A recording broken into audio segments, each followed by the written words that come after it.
Assalamualaikum warahmatullahi wabarakatuh. Kembali lagi pada video kali ini, saya Fitriani Sari Handayani Rasak, CPNS Universitas Sulawesi Barat, jurusan Ilmu Politik, gelombang 3, angkatan 10, kelompok 3.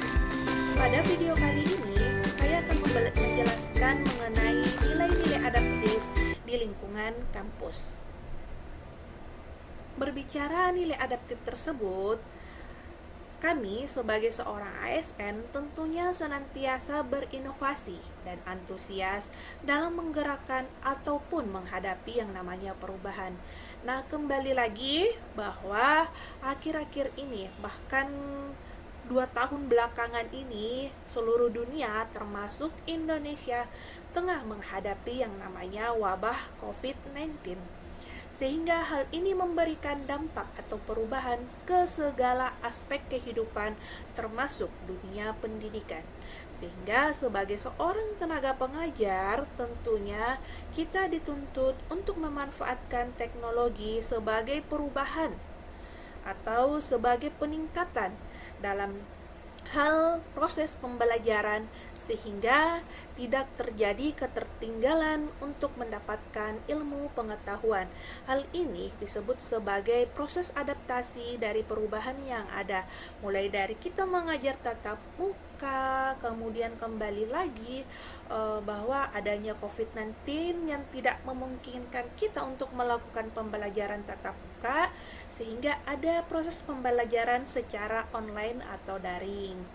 Namun setelah negara kita melalui segala proses yang panjang mulai dari vaksinasi, jadi kita kembali lagi dituntut bagaimana melakukan pengajaran secara tatap muka. Nah, disinilah terjadi perubahan-perubahan yang mesti dihadapi oleh setiap orang, setiap manusia. Karena sekali lagi bahwa hidup itu terus berubah. Dan tidak boleh kita sebagai manusia atau ASN ini yang mestinya senantiasa mengupgrade kualitas diri kita menghadapi yang namanya perubahan tersebut.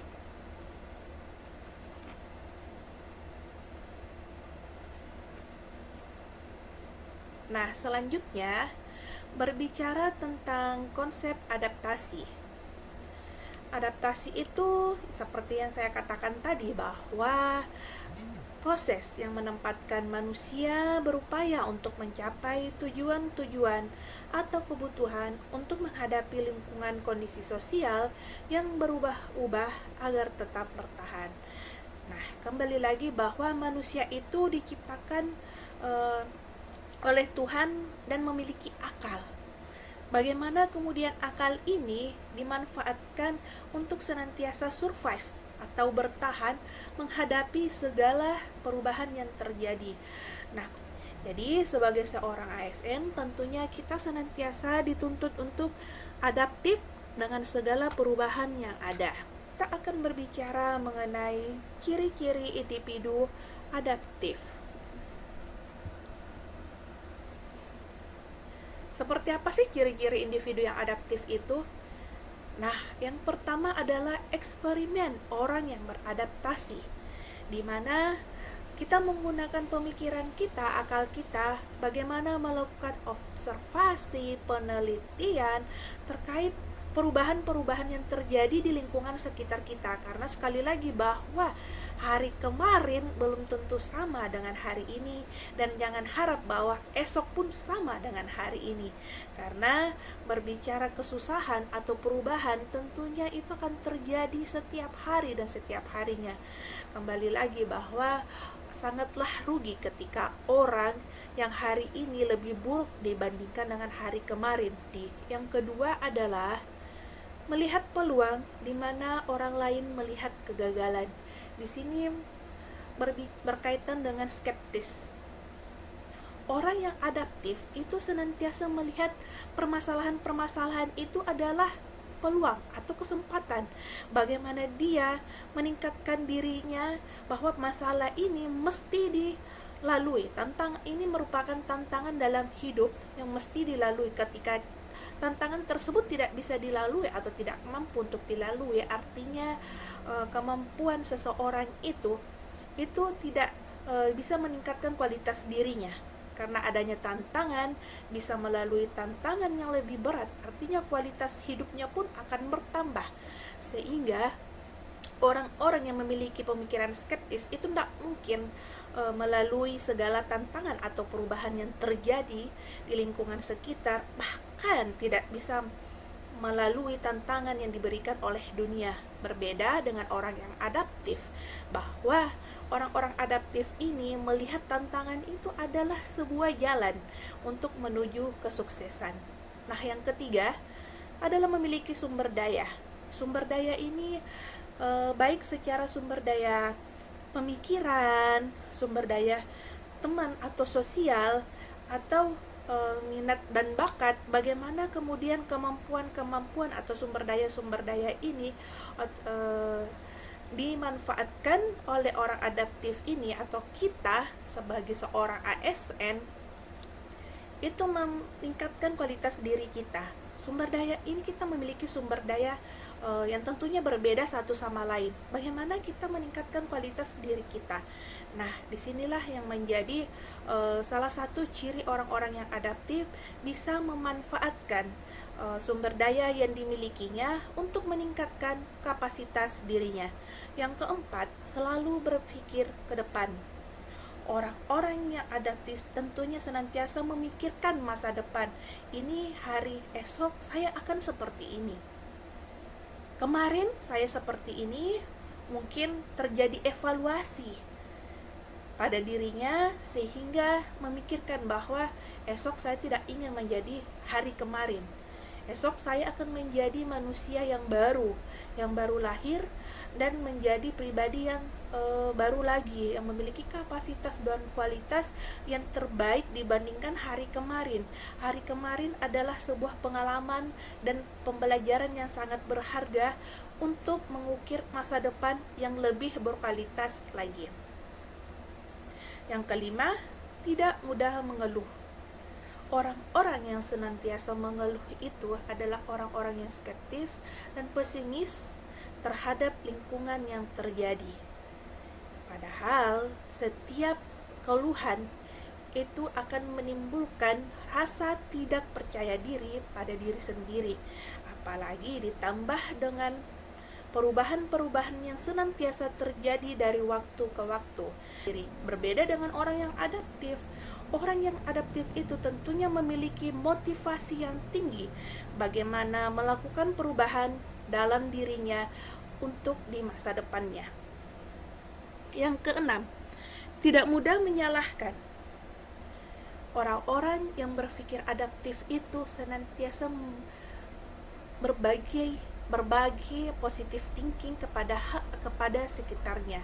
Berbeda dengan orang yang senantiasa menyalahkan orang-orang di sekitar atau lingkungan atau keadaan, itu adalah orang-orang yang tidak bisa mampu berkembang, mengembangkan dirinya ataupun bersyukur. Padahal ketika kita sebagai manusia senantiasa bersyukur bahwa ini adalah takdir ilahi, ini adalah amanah yang diemban, amanah yang diberikan oleh Tuhan atau amanah yang diberikan oleh Allah kepada kita sebagai orang-orang pilihan, dan tidak menyalahkan keadaan dan kondisi apapun yang tidak mengenakan bagi diri kita, itu artinya kita senantiasa bersyukur dan beradaptasi dengan apa yang terjadi dari dalam diri kita dan kehidupan kita. Yang ketujuh, tidak mencari popularitas. Nah, hal ini berkaitan dengan pujian, bahwa ketika kita mengerjakan sesuatu itu dengan ikhlas dan tulus, artinya kita mengharapkan bagaimana Allah memberkahi atau menjadikan apa yang kita kerjakan ini adalah amal ibadah di mata Tuhan. Pekerjaan itu tidak semata-mata hanya mencari pujian dari manusia, karena pujian dari manusia hanyalah sesaat, sedangkan amal atau berkah dari Sang Ilahi itu adalah abadi yang akan dibawa ke akhirat nantinya. Nah, yang kedelapan, memiliki rasa ingin tahu. Nah, hal-hal seperti inilah yang menjadikan kita misalkan penasaran, apa sih sebenarnya yang terjadi pada saat ini dalam proses pembelajaran itu, bahwa kita penasaran bagaimana cara mengajarkan atau apa ya, melaksanakan proses pembelajaran secara online. Tentunya rasa ingin tahu kita untuk mempelajari teknologi itu tinggi. Nah, inilah bagaimana kita beradaptasi dengan lingkungan atau proses pembelajaran yang baru, sehingga kita bisa menjadikan proses pembelajaran itu lebih berkualitas lagi dan lebih baru lagi. Nah, yang kesembilan, memperbaiki sistem. Sistem seperti apa yang dimaksudkan? Nah, terkadang sistem yang kemarin belum tentu cocok dengan sistem atau yang sekarang. Karena kenapa? Ya, yang namanya perubahan. Terkadang yang kemarin tidak cocok dengan sekarang ataupun bahkan besok. Akhirnya kita senantiasa melakukan evaluasi diri atau secara kelompok. Oh, ini sistem yang tidak cocok lagi di hari ini dan akan datang, dan perlu ada pembaharuan karena mengikuti perubahan yang terjadi. Nah, inilah yang namanya seorang ASN yang adaptif. Yang ke-10, membuka pikiran. Kita sebagai seorang ASN, terutama tenaga pengajar, senantiasa membuka pikiran kita dengan segala pemikiran-pemikiran yang ada.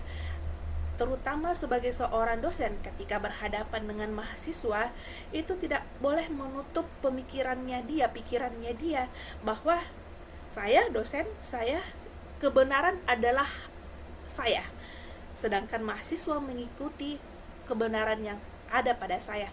Nah, itu namanya menutup pikiran mereka. Nah, sebagai seorang dosen tentunya membuka pikirannya bahwa oh, ini mahasiswa sudah mulai berpikir kritis, memiliki ide-ide yang menarik, dan kita bisa melakukan sharing pemikiran bahwa mahasiswa ini mestinya dikembangkan saja pemikirannya menjadi pemikiran-pemikiran yang baru. Nah, itu menandakan bahwa sebagai tenaga pengajar kita menghargai pemikiran mahasiswa kita dan membuka pikiran kita bahwa mahasiswa itu perlu dihargai pemikirannya. Yang ke-11, memahami apa yang sedang diperjuangkan. Ini berkaitan dengan diri sendiri, bahwa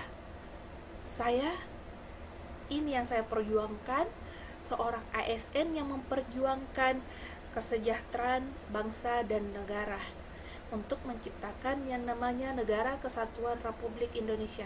Kita sebagai seorang ASN bangga melayani bangsa. Apa yang sedang kita perjuangkan adalah bukan hal yang bersifatnya individual, tetapi ini bersifat komunitas, ini bersifat luas. Bagaimana kita melayani bangsa ini melalui sebuah pengajaran, penelitian, dan pengabdian sebagai ciri khas seorang tenaga pengajar atau dosen. Bahwa di sini bagaimana kemudian pengembangan kapasitas ASN yang adaptif. Yang pertama tentunya adanya pengembangan kapasitas SDM. Seperti apa? Pengembangan itu banyak proses yang bisa dilalui. Yang pertama adalah bagaimana kita mengembangkan pendidikan kita, jenjang karir atau jenjang pendidikan kita. Kalau masih S1, silahkan lanjut ke S2, atau masih S2 3 yang kemudian kita meraih profesor hingga guru besar. Bukan hanya itu, bagaimana kita mengembangkan kapasitas kita sebagai seorang tenaga pengajar. Kita bisa melaluinya melalui seminar, bimbingan teknis, pelatihan, ataukah kita bisa mengembangkan atau menjadi seorang pemateri di depan masyarakat, di depan publik, sebagai bukti bahwa kita bisa kita bisa berbicara di depan publik.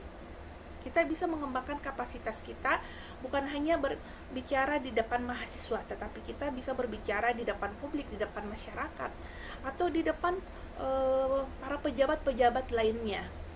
Nah, itu adalah salah satu bagaimana pengembangan kapasitas sumber daya manusia. Yang kedua, penguatan organisasi adaptif.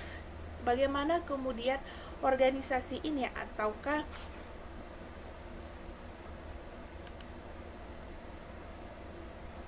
bagaimana kemudian penguatan organisasi ini bisa menjadi lebih maju lagi.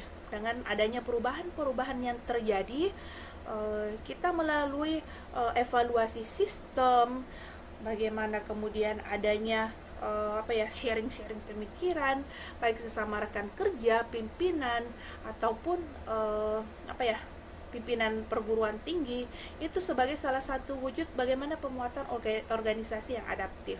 Yang ketiga, pembaharuan institusional yang adaptif. Ini berkaitan dengan bagaimana kemudian semacam pembaharuan sistem.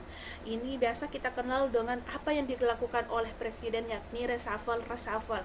Dia mengganti orang-orang yang duduk di kementerian atau jabatan-jabatan tertentu yang kemudian berguna untuk mencapai suatu tujuan yang diinginkan.